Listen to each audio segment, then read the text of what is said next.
Meu nome é Lívia Drummond. Tenho 32 anos e há 3 meses eu era o tipo de mulher que as revistas de negócios gostam de chamar de self-made. Eu havia construído minha empresa de uma mesa dobrável na minha garagem para uma marca de 8 dígitos que as pessoas em São Paulo realmente respeitavam. Eu tinha um apartamento lindo, uma filha que achava que eu podia consertar qualquer coisa e orgulho suficiente para acreditar que se eu trabalhasse mais duro que todo mundo, a vida eventualmente jogaria limpo. Eu estava errada. Na noite em que minha mãe me cortou da vida dela, eu estava sentada no banco da frente do meu SUV com minha filha dormindo no banco de trás, enrolada em 2 cobertores finos e queimando de febre. Meu celular acendeu com uma mensagem tão fria que fez o carro inteiro parecer menor. Ela me disse que eu não era mais filha dela. Ao amanhecer, minhas contas estavam bloqueadas. Minha empresa estava desmoronando sob acusações que eu sabia que eram fabricadas.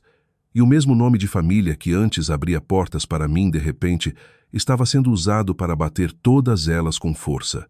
Eu ficava dizendo a mim mesma que tinha chegado ao fundo do poço.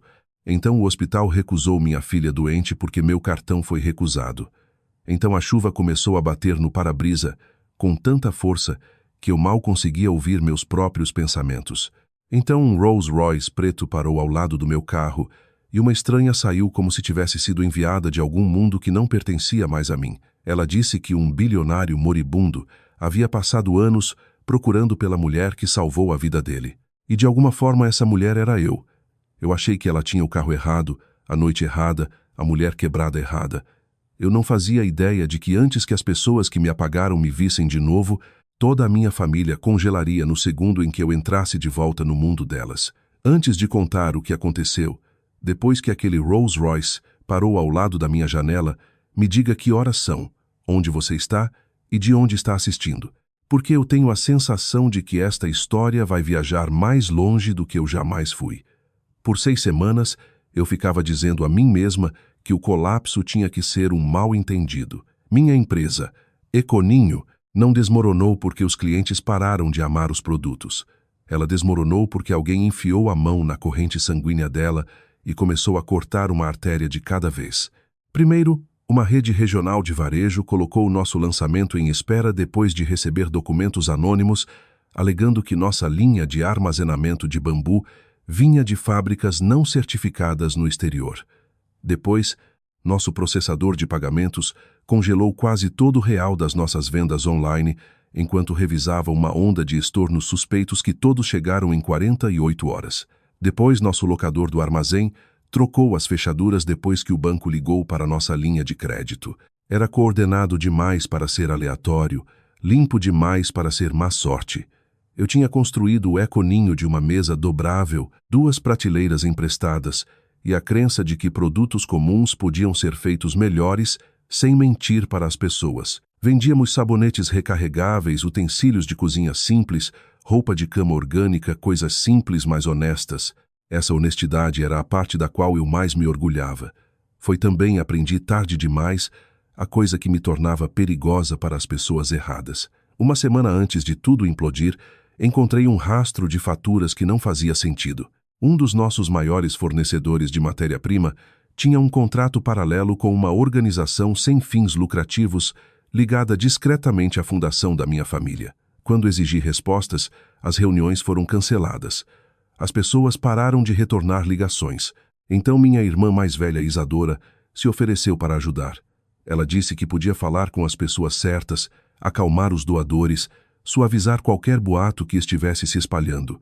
Eu acreditei nela porque por toda a minha vida eu quis acreditar no melhor da minha família mais do que queria a verdade. 2 dias depois, um dos meus maiores clientes me encaminhou um e-mail privado que havia recebido de Isadora. Ele alertava que fazer negócios com o Econinho poderia expô-los a danos reputacionais e fraudes na cadeia de suprimentos. Ela assinou como consultora preocupada protegendo o nome Drummond. Eu lembro de olhar para a tela e sentir algo em mim ficar fisicamente frio. Quando a confrontei, ela nem negou. Ela disse que eu tinha me tornado imprudente, teimosa, embaraçosa. Ela disse que eu estava arrastando a família para um escândalo que eu era ingênua demais para sobreviver. Eu dirigi direto para a casa da minha mãe naquela noite, não para brigar, nem mesmo para implorar por dinheiro. Eu só queria que uma pessoa na minha família dissesse que aquilo tinha ido longe demais. Ela me fez esperar na sala de estar por 20 minutos, depois entrou vestida para o jantar, como se eu fosse um incômodo entre os pratos. Eu contei que Isadora estava minando meu negócio. Eu contei que as acusações contra o Econinho eram fabricadas. Eu contei que Lia e eu íamos perder tudo se alguém não parasse com aquilo. Minha mãe escutou com o tipo de rosto que mulheres ricas aperfeiçoam ao longo de anos de almoços de caridade e desprezo silencioso. Então ela disse: Lívia, quando uma casa pega fogo, você não discute com a fumaça. Você se afasta antes que ela te manche. Eu perguntei se ela realmente ia ficar ali e deixar as filhas se destruírem. Ela olhou nos meus olhos e disse: Não, Lívia, uma filha está protegendo esta família. A outra escolheu se tornar descartável. Aquele foi o momento em que entendi que eu nunca tinha estado fora do problema. Eu tinha estado no meio dele. No final daquela semana, meu contrato de aluguel do apartamento tinha ido embora. Minhas contas da empresa estavam congeladas. Meus investidores desapareceram. E minha mãe soltou uma declaração polida através da fundação da família, dizendo que a família Drummond não tinha conexão com as decisões do meu negócio e não comentaria mais. Eu vendi minha mesa de jantar, depois minha câmera, depois 2 pulseiras que minha avó deixou para mim. Lia achava que estávamos reduzindo para uma aventura. Ela tinha 7 anos, brilhante e gentil, com o tipo de confiança que faz você querer se tornar uma pessoa melhor só para merecer. Lá, eu nos coloquei primeiro em um motel barato. Quando aquele dinheiro acabou, eu abaixei os bancos de trás do meu SUV e disse a ela que estávamos acampando na cidade. Durante o dia, nos escondíamos na biblioteca Mário de Andrade, onde ela lia livros ilustrados e desenhava casas com caixas de flores, enquanto eu me candidatava a empregos que nunca ligavam de volta. À noite, estacionávamos no canto de um estacionamento do Carrefour e dividíamos sanduíches de pasta de amendoim sob uma luz fraca do teto. Lia chamava o SUV de nossa nave espacial. Eu chamava de temporário porque não conseguia me permitir chamar de lar. No último dia antes de tudo mudar, contei o dinheiro na minha carteira 3 vezes. 150. Era tudo o que me restava. Lia estava tossindo até então, uma tossinha áspera que parecia grande demais para o corpo dela. Ela tentava sorrir através dela e dizia que estava bem. Crianças mentem assim quando te amam. Naquela noite, quando toquei a testa dela e senti o calor saindo da pele, percebi que estava sem tempo. A tempestade chegou forte vinda da água, uma daquelas noites frias de São Paulo em que a chuva não cai tanto quanto ataca. Lia estava encolhida no banco de trás do SUV com o coelhinho dela enfiado sob o queixo, tremendo mesmo com a pele queimando. A respiração dela tinha mudado. Estava rasa e rápida, com um pequeno engasgo molhado no final que fez o pânico subir em mim tão rápido que parecia sufocar. Eu coloquei o carro em movimento e fui para o pronto-socorro mais próximo, ignorando os semáforos que eu teria parado em qualquer outra noite. Fiquei falando com ela pelo retrovisor o caminho todo. Fica comigo, bebê. Estamos quase lá. A mamãe te pegou. Eu devo ter dito isso 50 vezes. Talvez porque eu precisava que uma de nós acreditasse. O pronto-socorro estava brilhante, lotado e cruel do jeito que lugares exaustos se tornam. Uma enfermeira de triagem deu uma olhada em Lia e chamou uma sala. Por 10 segundos lindos, eu achei que estávamos salvas. Um residente escutou os pulmões dela, pediu oxigênio, disse a palavra pneumonia e me disse que precisavam interná-la. Depois fui enviada para o atendimento. A mulher atrás do vidro pediu seguro. Eu disse que não tinha cobertura ativa. Ela pediu um depósito. Eu entreguei meu cartão de débito. A máquina apitou uma vez, depois de novo. Recusado. Ela tentou uma segunda vez com a mesma expressão cuidadosa e distante que as pessoas usam quando não querem que sua má sorte as toque. Recusado. Eu disse a ela que minha filha tinha 7 anos e estava lutando para respirar. Eu disse a ela que eles já tinham dito que ela precisava ficar. A mulher baixou a voz e deslizou uma estimativa de papel por baixo do vidro, como se estivesse me fazendo um favor. Eu não lembro o número exato porque depois de 4 dígitos meu cérebro parou de tratar como dinheiro e começou a tratar como uma parede. Eles ofereceram escrever receitas e dar alta a ela. Dar alta no meio de uma tempestade, no meio de uma febre, para o banco da frente de um carro que cheirava a cobertores úmidos e medo. Eu voltei para a sala em uma espécie de transe. Uma enfermeira com olhos cansados removeu o clipe de oxigênio do dedo de Lia e sussurrou que sentia muito. Desculpa é a palavra mais solitária do mundo quando você é pobre e seu filho está doente. Eu carreguei Lia de volta através das portas automáticas, a chuva batendo de lado no meu rosto, e a deitei no SUV de novo. Dei a ela o último remédio líquido para a febre que eu tinha comprado em uma loja de conveniência e sentei no banco do motorista, segurando o volante com tanta força que minhas palmas doíam. Eu não chorei com graça. Eu me parti. Coloquei a testa no volante e implorei ao universo para não levar minha filha porque eu já tinha ficado sem coisas para trocar. Acho que tinha acabado de decidir que ia dirigir até a casa da minha mãe e fazer uma cena no gramado da frente quando faróis cortaram a chuva ao meu lado. Um Rolls-Royce preto longo parou no espaço vazio ao lado do meu SUV, tão polido que parecia irreal sob as luzes do hospital. A princípio, achei que a segurança finalmente tinha decidido que eu parecia patética demais para ficar sozinha. Então a porta traseira do passageiro abriu e uma mulher saiu em um casaco escuro que provavelmente custava mais que meu primeiro aluguel. Ela veio até minha janela e bateu uma vez. Não agressiva, não tímida, certa. Eu baixei o vidro 1 centímetro. A chuva borrifou para dentro. Ela se inclinou e disse, Senhorita Lívia Drummond. Eu encarei ela. Ela estava na casa dos 50, elegante de um jeito severo, com cabelo prateado preso com cuidado e olhos que pareciam ter visto todo tipo de desastre, e não se assustavam fácil. Ela disse, meu nome é Marta Neves. Eu represento o senhor Teodoro Mendonça. Ele está tentando te encontrar há 10 anos. Eu honestamente achei que estava alucinando de exaustão. Eu disse a ela que ela tinha a pessoa errada. Ela disse, 10 anos atrás na ponte estaiada, um sedã atravessou a grade na chuva e caiu na água embaixo. Você desceu atrás dele. Você puxou o motorista pela metade pela janela quebrada antes que os primeiros socorristas chegassem. Você saiu antes que alguém pudesse pegar seu nome. Lembra agora? E eu lembrava. Eu lembrava da água gelada, do vidro estilhaçado, dos meus joelhos escorregando no concreto molhado e de um homem sangrando na gola de um casaco caro enquanto eu gritava para ele ficar acordado. Eu tinha 22 anos, voltando de um turno duplo e jovem demais para perceber que pessoas em carros de luxo não morriam anonimamente. Eu o salvei porque ele estava ali. Depois saí porque não fazia ideia de quem ele era e nenhum motivo para achar que minha vida ia se cruzar com a dele de novo. Marta deve ter visto o reconhecimento bater no meu rosto porque a voz dela suavizou só um pouco. O senhor Mendonça está morrendo, ela disse. Ele está muito doente e só recentemente descobriu sua identidade. Ele pediu por você especificamente. Então ela olhou para o banco de trás e viu Lia corada e mal consciente sob meu casaco. A expressão dela mudou. Essa é sua filha? Eu assenti. Marta não perdeu nem mais um segundo. O senhor Mendonça tem uma suíte médica particular e um médico no local. Se você me seguir agora, sua filha pode ser tratada antes de discutirmos qualquer outra coisa. Todo instinto me dizia para não confiar em milagres que chegavam em carros de luxo. Todo instinto maternal me dizia que Lia não tinha outra noite para meu orgulho se resolver.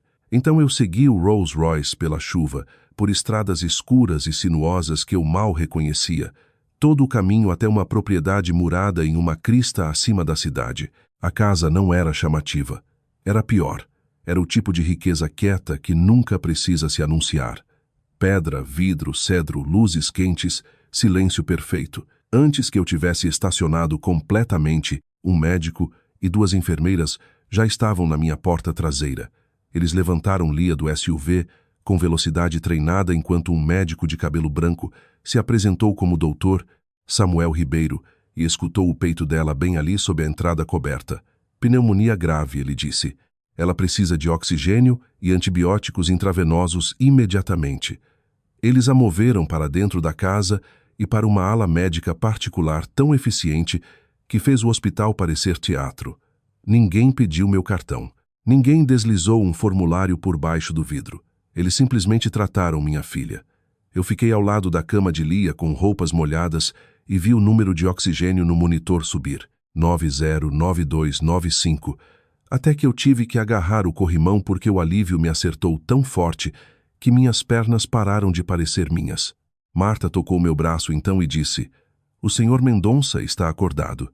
Ele gostaria de agradecer pessoalmente." Eu olhei através do vidro para minha filha dormindo sob cobertores brancos limpos com cor voltando lentamente ao rosto. E pela primeira vez em meses, eu me afastei da cama dela sem sentir que o mundo ia me punir por isso. O quarto de Teodoro Mendonça parecia menos um quarto e mais um centro de comando que alguém tinha suavizado nas bordas porque a morte estava perto.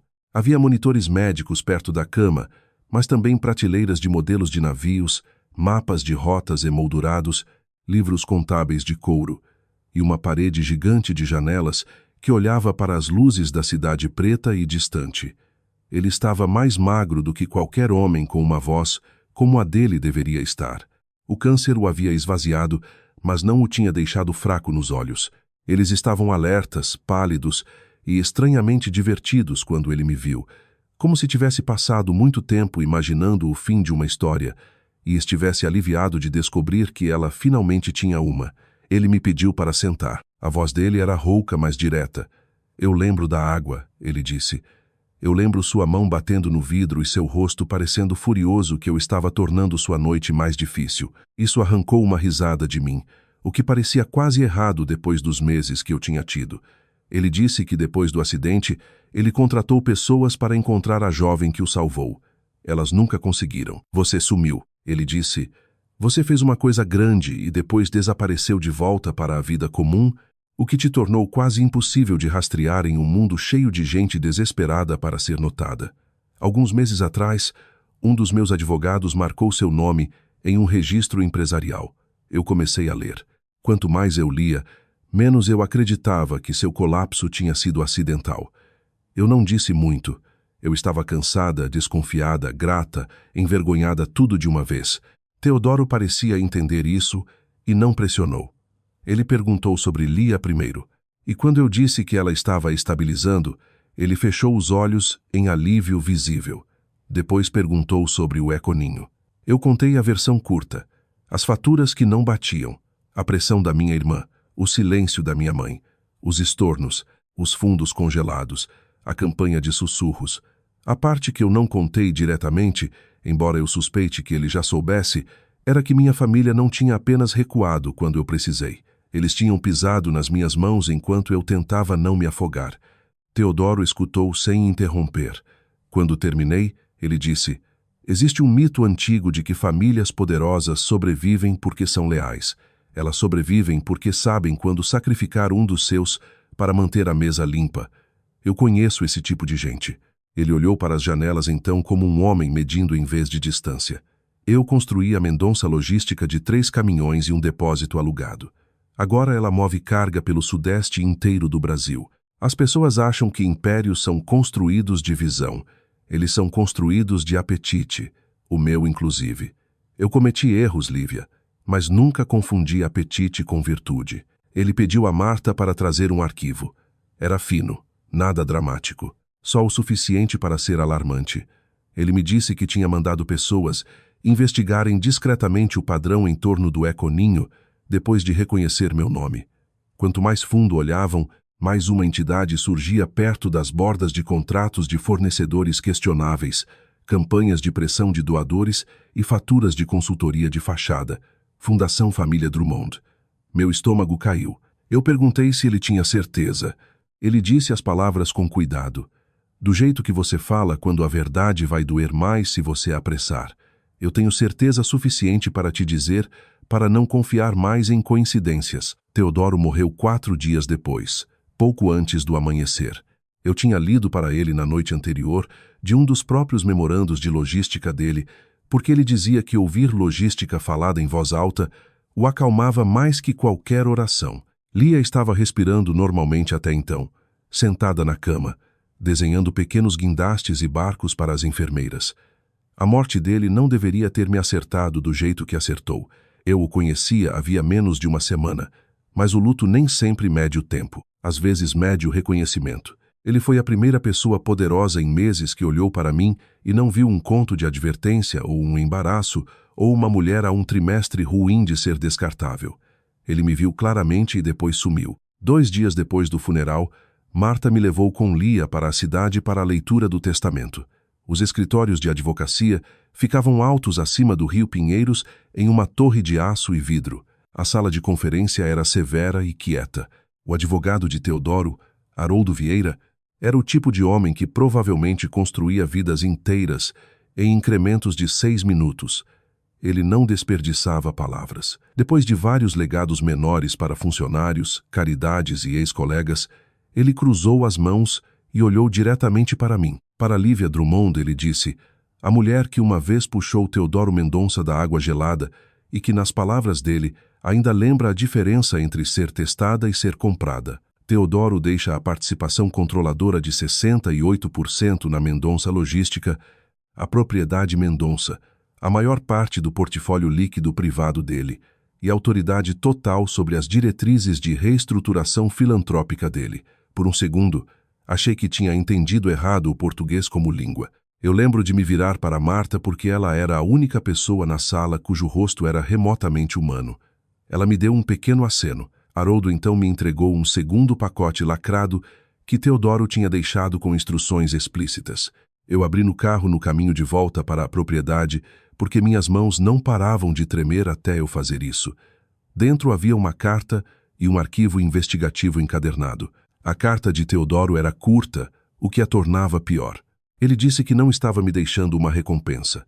Estava me deixando um fardo que ele acreditava que eu poderia carregar com honestidade.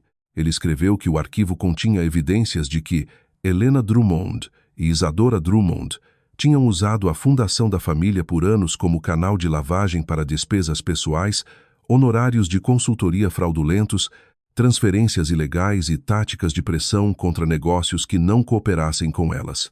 Ele escreveu que quando Econinho se recusou a canalizar contratos pela rede preferida delas, e quando eu comecei a fazer perguntas, elas não apenas me abandonaram, elas ajudaram a me destruir. Eu sentei no banco de trás com aquela carta na mão, enquanto a cidade borrava lá fora, e Lia dormia contra meu ombro, saudável pela primeira vez em dias. A herança era esmagadora, o dinheiro era irreal, mas foi o arquivo que mudou o ar ao meu redor. Minha mãe e minha irmã não tinham meramente escolhido reputação em vez de mim. Elas tinham escolhido fraude, crueldade e estratégia. Elas tinham me feito o preço de manter a máquina delas quieta. Quando chegamos à propriedade Mendonça, eu entendi uma coisa com clareza absoluta. Eu não tinha sido resgatada. Eu tinha sido entregue uma arma.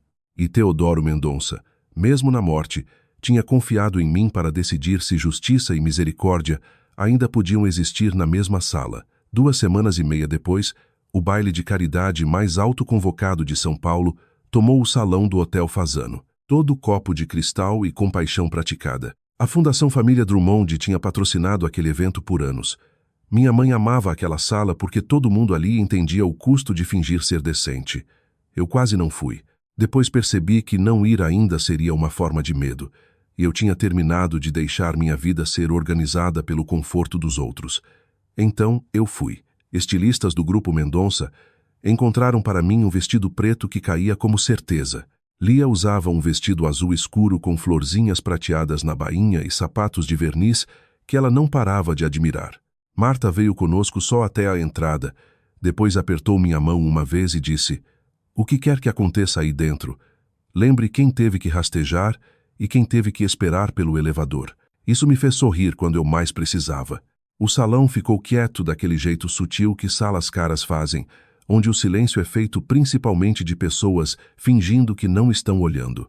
Eu entrei com a mãozinha de Lia na minha, e lá estavam elas. Minha mãe perto da parede de doadores em seda marfim, minha irmã ao lado dela em vermelho, uma mão equilibrada na haste de uma taça de champanhe, como se até a gravidade devesse respeito a ela. Elas me viram ao mesmo tempo, e por 5 segundos completos, nenhuma das duas se moveu. Eu contei 1, 2, 3, 4, 5. O rosto da minha mãe esvaziou primeiro. A expressão de Isadora fez algo mais estranho. Não parecia choque. Parecia insulto, como se meu retorno em si fosse rude. Depois o treino entrou em ação. Minha mãe sorriu. Minha irmã sorriu. Elas cruzaram a sala em nossa direção vestindo calor como joias alugadas. "Lívia", minha mãe disse com aquele tom ofegante que usava em público quando queria soar maternal sem se comprometer com nada real. Lia, querida, olha só você. Isadora se agachou como se tivesse pensado na minha filha todo dia, em vez de nos deixar dormir em um carro. Ela disse, você está tão crescida. Eu tive que impedir Lia de instintivamente se aproximar de mim. Crianças lembram do frio melhor do que adultos esperam.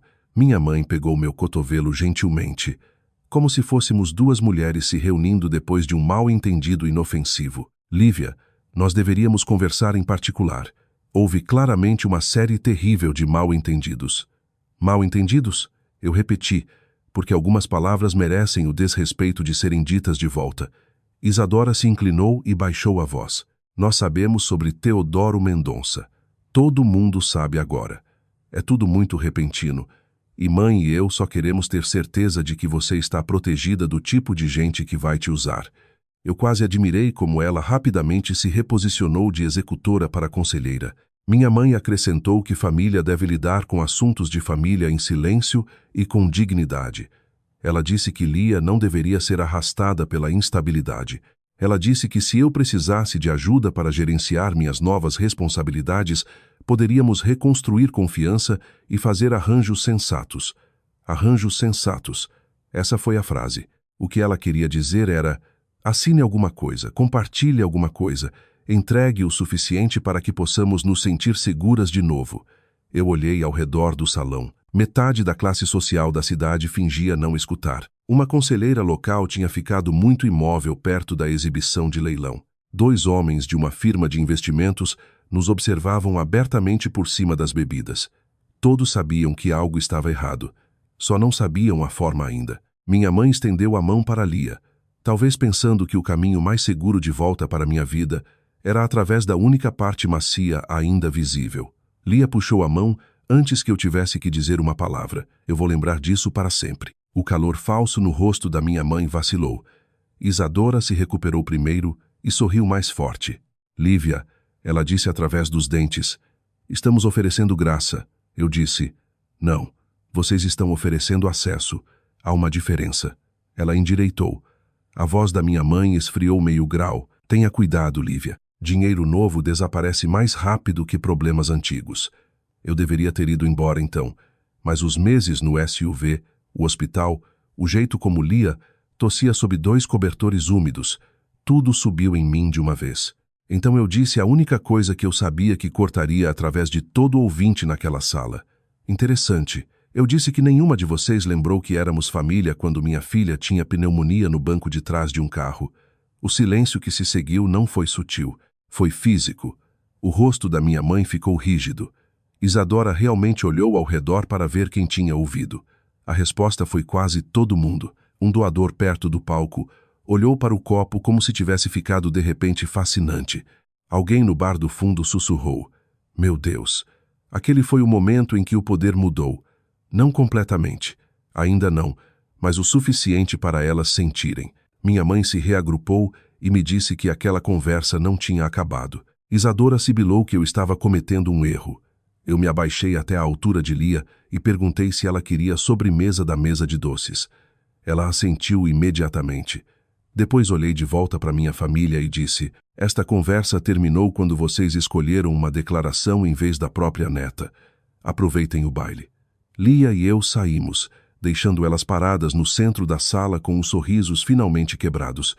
Mais tarde naquela noite, depois que estávamos em casa, e Lia dormia sob um edredom branco grosso, em um quarto maior que nosso antigo motel, ela me fez uma pergunta quieta. Por que a vovó estava agindo legal se ela não gosta da gente? Eu sentei na beira da cama dela e contei a verdade mais gentil que pude. Algumas pessoas não amam, elas negociam.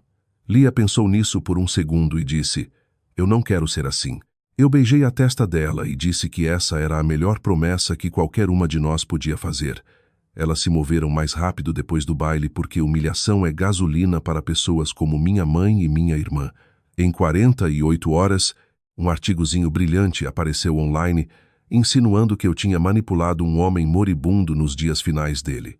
Isadora repostou com uma legenda sobre a importância de due diligence e fraude emocional. Uma semana depois, os advogados da minha mãe protocolaram uma petição pedindo direitos de visita com Lia baseada no que chamavam de preocupação com minha instabilidade repentina, moradia recente na rua e exposição à influência indevida depois de um colapso financeiro traumático. Elas não estavam tentando ganhar a guarda, estavam tentando me assustar, me lembrar que mesmo agora, com tudo que Teodoro tinha me deixado, elas ainda achavam que podiam enfiar a mão na minha vida e sacudi-la até eu largar algo valioso. O que elas não sabiam era que eu tinha parado de reagir como a filha que elas criaram. Eu tinha começado a reagir como a mulher que sobreviveu a elas. Enquanto elas alimentavam boatos para blogueiros e ameaçavam ações judiciais, Haroldo Vieira já tinha contratado um contador forense. O arquivo de Teodoro tinha sido suficiente para abrir portas, mas não suficiente por si só para fechar um caso. Vitor Ramos, o contador, passou por livros contábeis e empresas de fachada como um cirurgião. Ele encontrou dinheiro da Fundação Família Drummond, roteado através de firmas de consultoria que existiam principalmente no papel, depois voltando para uma holding imobiliária ligada ao marido de Isadora. Ele encontrou fundos restritos de doadores usados para reformar uma propriedade de férias em Campos do Jordão. Ele encontrou faturas de outreach de sustentabilidade que correspondiam quase perfeitamente à campanha de pressão que matou o Econinho. A parte mais cruel era como algumas eram mesquinhas. Elas não tinham apenas destruído minha empresa para proteger algum império grandioso. Elas fizeram isso para manter várias mentirinhas lucrativas intactas. Eu deixei a máquina legal se mover em silêncio enquanto concordava em encontrá-las. Minha mãe pediu uma conversa privada no escritório da família no centro, o mesmo lugar onde eu costumava esperar depois da escola, enquanto ela terminava reuniões de conselho. Eu disse a Haroldo que iria, mas só se ele arranjasse para a sala ser monitorada legalmente da sala de conferência adjacente. Ele fez. Isadora chegou primeiro, afiada e furiosa em lã creme, andando de um lado para o outro antes mesmo da minha mãe entrar. Helena entrou em segundo, composta como sempre, como se a civilidade em si tivesse sido inventada para disfarçar ameaças. Não houve abraços dessa vez, nenhuma performance. Minha mãe abriu com o roteiro familiar. Ela disse que a imprensa estava ficando feia e Lia merecia paz. Ela disse que a família podia configurar um trust privado para mim se eu cooperasse e evitasse conflito público desnecessário. Eu perguntei o que cooperação significava. Isadora respondeu antes que minha mãe pudesse. Ela disse: "Pare de fingir que mereceu qualquer coisa disso. Transfira uma participação controladora na Mendonça Logística para um veículo de gestão externo que aprovamos. Feche qualquer bobagem que seus advogados estão cavando e faça uma declaração de que os mal-entendidos familiares foram causados por estresse." Ela disse mal-entendidos do jeito que outras pessoas dizem controle de pragas. Eu perguntei se esse era o mesmo tipo de mal-entendido que enviou estornos para as contas da minha empresa e ligações de doadores para meus investidores. Minha irmã ficou muito imóvel, depois riu. Não foi um som agradável. "Lívia", ela disse, "o Econinho nunca ia sobreviver. Você era sentimental demais para escalar. Tudo o que fizemos foi acelerar o que já era verdade." Minha mãe interrompeu e disse a ela para não ser descuidada, mas o dano estava feito. Eu me recostei e perguntei se também tinha sido um mal-entendido, quando elas mantiveram Lia e eu fora da casa da família. O rosto da minha mãe permaneceu ilegível. Ela disse: "Quando um filho se torna um passivo, uma mãe tem o dever de proteger a estrutura que alimenta todo o resto." Lá estava. Não negação, nem mesmo pedido de desculpas, só filosofia, fria, completa, e falada no mesmo tom que outras mulheres usam para discutir arranjos de mesa. Isadora se inclinou para a frente então e jogou a última carta que achava que tinha. Ela disse que se eu forçasse essa briga, registros antigos da minha moradia na rua surgiriam no tribunal, e cada dia feio que Lia passou naquele SUV se tornaria uma arma. Ela disse que juízes se importam com estabilidade, não sentimentos. Ela disse que talvez eu devesse pensar se queria minha filha entrevistada por investigadores de bem-estar infantil. Eu queria poder dizer que fiquei calma porque sou nobre. A verdade é que fiquei calma porque a raiva finalmente tinha se tornado cara e a precisão tinha se tornado útil. Então eu olhei para minha irmã e disse: "Você realmente acha que eu ainda sou a mulher que veio aqui atrás de misericórdia?"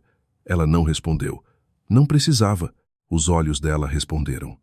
A reunião terminou com minha mãe me dizendo que famílias sobrevivem fechando fileiras. Eu disse a ela que algumas famílias sobrevivem comendo os seus. Quando saí, Haroldo estava esperando na sala adjacente com Vitor e um promotor assistente da Unidade de Crimes Financeiros do Ministério Público de São Paulo.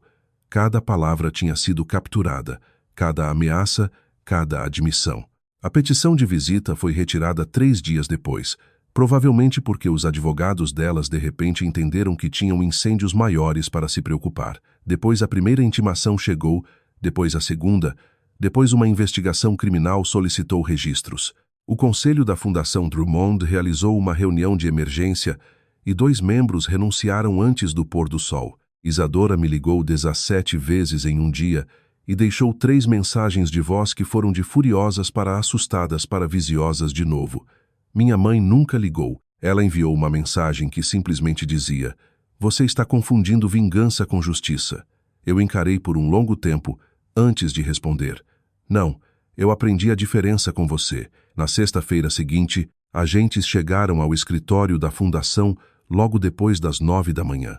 Ao meio-dia, veículos locais relatavam uma investigação financeira ativa sobre desvio e lavagem de fundos de caridade. À noite, uma fotografia de Isadora saindo do prédio de óculos escuros e um blazer jogado sobre os ombros estava em todo São Paulo. A cidade ama mulheres ricas em angústia quase tanto quanto ama vê-las expostas. Mas mesmo então não era suficiente para mim que elas estivessem com medo. Eu queria que elas entendessem perda do jeito que tinham atribuído a mim. Não pobreza, não crueldade, consequência. As prisões aconteceram em uma segunda cinzenta que cheirava a pavimento molhado e café expresso. Eu estava na sala de diretoria da Mendonça Logística, revisando uma revisão de conformidade de envio, quando o celular de Haroldo vibrou. Ele olhou para a tela, depois para mim, e tudo o que disse foi: "Começou." Minha mãe foi levada da casa da Fundação logo depois do amanhecer. Isadora foi presa do lado de fora do escritório de corretagem, enquanto 2 agentes juniores arrumavam água engarrafada para uma apresentação de propriedade de luxo. De acordo com a denúncia, elas foram acusadas de fraude eletrônica, evasão fiscal, lavagem de dinheiro, obstrução e conspiração. O número que fez as manchetes foi 14. 2 milhões porque as pessoas entendem ganância melhor quando vem com dígitos. O detalhe que importava mais para mim estava enterrado mais abaixo no artigo. Parte do rastro do dinheiro se sobrepunha à destruição direcionada do Econinho através de honorários de consultoria fraudulentos e pressão coercitiva sobre fornecedores e credores. Em outras palavras, elas não tinham apenas roubado de estranhos, elas tinham usado roubo para afiar a faca que enfiaram nas minhas costas. O caso andou rápido porque casos de dinheiro andam quando a papelada é boa, e as acusadas são arrogantes o suficiente para achar que deletar e-mails conta como estratégia. A auditoria de Vitor Ramos foi devastadora. Ex-funcionários da Fundação delataram um por um. O marido de Isadora se salvou cooperando cedo, o que tenho certeza que ela tomou como insulto final. Na audiência pré-julgamento, minha mãe usava azul marinho e pérolas e tentava parecer restrição brasileira personificada. Minha irmã parecia mais jovem, sem maquiagem e mais mesquinha sem plateia. Elas duas se viraram quando eu entrei. Nenhuma esperava que eu estivesse lá com Lia. Eu não a levei para a sala do tribunal. Claro que não. Marta esperou com ela do lado de fora em uma sala de conferência particular com livros de colorir e lanches. Mas eu queria que elas soubessem que eu não precisava mais escolher entre dizer a verdade e proteger minha filha. Eu podia fazer as duas. Quando testemunhei, eu não performei. Eu não chorei. Eu expliquei a linha do tempo do negócio, a pressão dos doadores, as contas congeladas, as faturas de fachada, as declarações que elas fizeram naquela sala monitorada. Eu descrevi a noite em que Lia ficou doente no banco de trás do SUV, não porque eu precisava de pena, mas porque o dano deve ser medido onde ele aterra. Minha mãe me observou o tempo todo com uma expressão que ainda não consigo nomear completamente. Não era remorso. Era choque de que eu tinha parado de me arranjar em torno do conforto dela.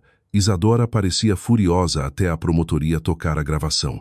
Depois ela ficou pálida. Ouvir sua própria voz explicando a destruição de outra pessoa tem um jeito de tirar o glamour de uma pessoa. As condenações vieram 6 semanas depois. Culpadas nas principais acusações. restituição em milhões, bens congelados. A Fundação Família Drummond, dissolvida sob supervisão judicial. Isadora perdeu a licença de corretora antes mesmo que a sentença terminasse de processar na junta estadual. O juiz, uma mulher velha o suficiente para não se impressionar com pedigree, disse do banco que caridade usada como camuflagem para ganância ainda é ganância e sangue usado como alavanca ainda é abuso. Minha mãe pegou 7 anos em prisão federal. Isadora pegou 7 anos também. Mais penalidades adicionais ligadas a divulgações falsas de corretagem. A casa delas foi vendida. O lugar de férias em Campos do Jordão foi vendido. O nome da família saiu das paredes de doadores por toda a cidade com velocidade espantosa. A alta sociedade não perdoa escândalo. Ela apenas estuda por técnica. Repórteres gritavam perguntas para mim nos degraus do fórum. Eu me sentia vindicada? Eu me sentia culpada? Eu achava que prisão era dura demais para a família. Eu contei a verdade a eles. Eu disse que não mandei minha mãe e minha irmã para a prisão. As escolhas delas mandaram. Eu era só a primeira pessoa naquela família que parou de limpar a linguagem em torno do que elas tinham feito. Depois me afastei dos microfones, porque alguns finais não são melhorados por repetição. Lia estava esperando sob um guarda-chuva preto com Marta, usando a expressão séria que ela faz quando sente que os adultos estão fingindo que tudo é simples quando não é. Ela perguntou se tinha acabado. Eu me ajoelhei para ficarmos olho no olho e contei a parte que as crianças merecem ouvir em linguagem clara. Eu disse, a parte de mentir acabou. A parte de reconstruir começa agora. Ela considerou isso, depois deslizou a mão na minha e disse, bom, eu gosto mais da parte de reconstruir.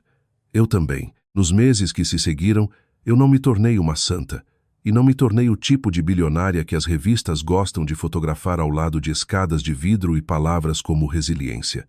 Eu me tornei ocupada. A Mendonça Logística precisava de uma política de ética real, transparência de fornecedores, auditorias trabalhistas e uma equipe de conformidade com dentes de verdade.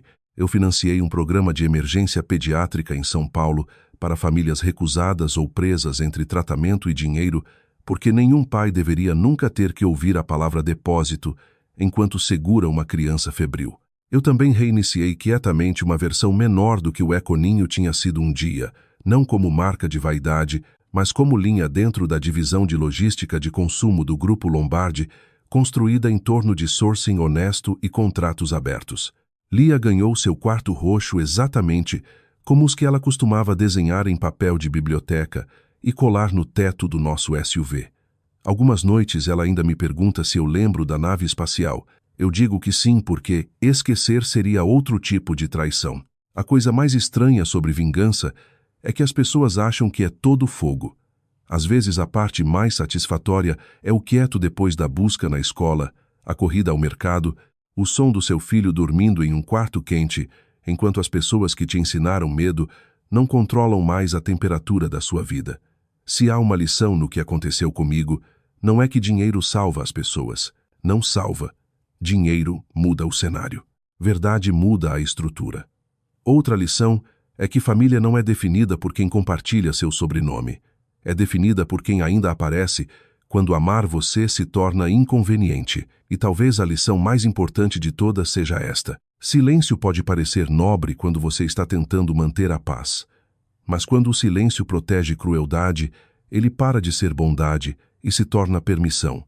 Eu aprendi isso tarde demais para salvar a vida que eu tinha, mas não tarde demais para construir uma melhor para minha filha. Hoje, Lia tem uma cama segura, um casaco quente e uma mãe que não confunde mais resistência com rendição.